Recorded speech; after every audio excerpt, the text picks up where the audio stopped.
Voici Nakura, une adolescente de 17 ans, enlevée de l'école pour être donnée en mariage forcé quand elle avait 15 ans.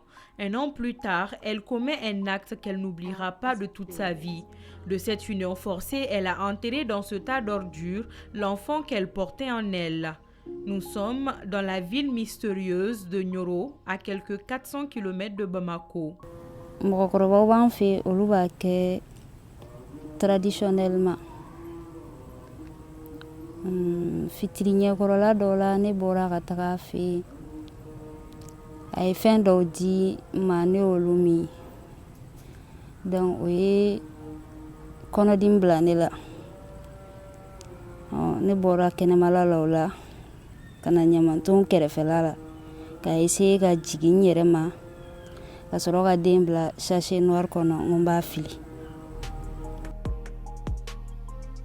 Jeli commencera ka na n dɛsɛ donc an taara dɔgɔtɔrɔso la parce que ne y'a forcé de a tun man di n ye ka den sɔrɔ a wagati la parce que n si kun ma se o ni bi cɛ ma fɛn sɔrɔ fɔlɔ.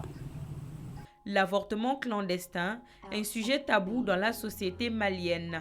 Formellement interdit par les religions musulmanes et chrétiennes et puni par la loi malienne, l'avortement est pourtant une pratique réelle et courante au Mali.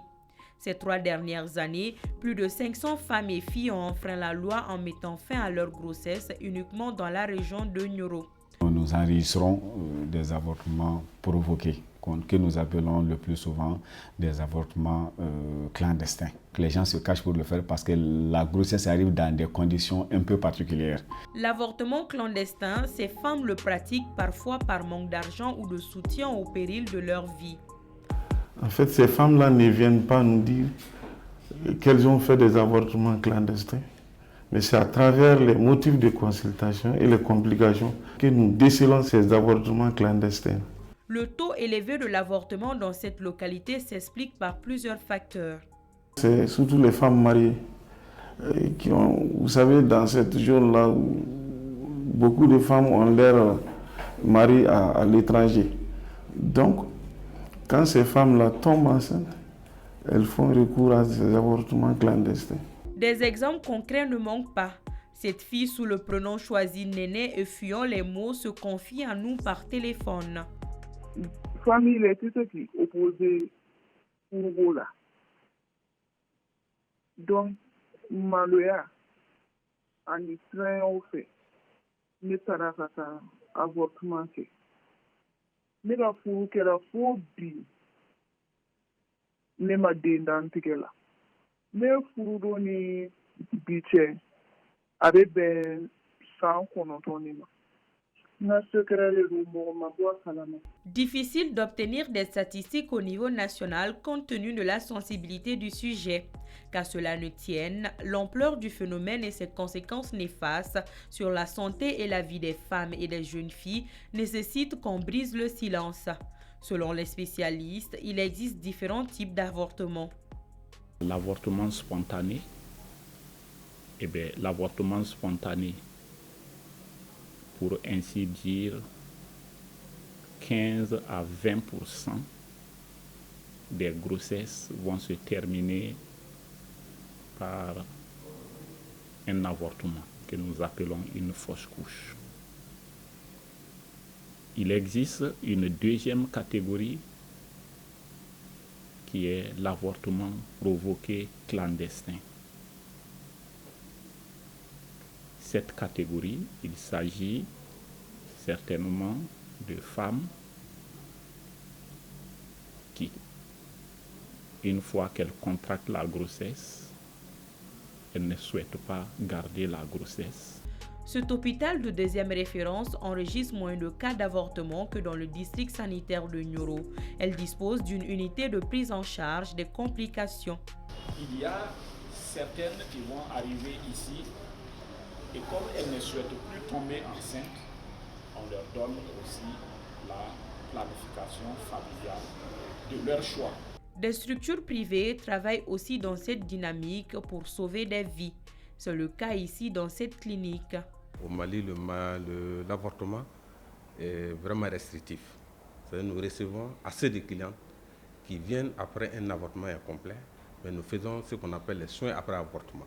Ici, en moyenne, on peut recevoir 5 cas par semaine de soins après avortement. Le Mali a ratifié des conventions dans le cadre de la lutte contre l'avortement clandestin à travers ce qu'il convient d'appeler la loi Esther de Maputo. C'est donc dire que l'avortement est puni par le code pénal du Mali. L'avortement clandestin, le législateur n'a pas ajouté le mot clandestin. C'est l'avortement tout court.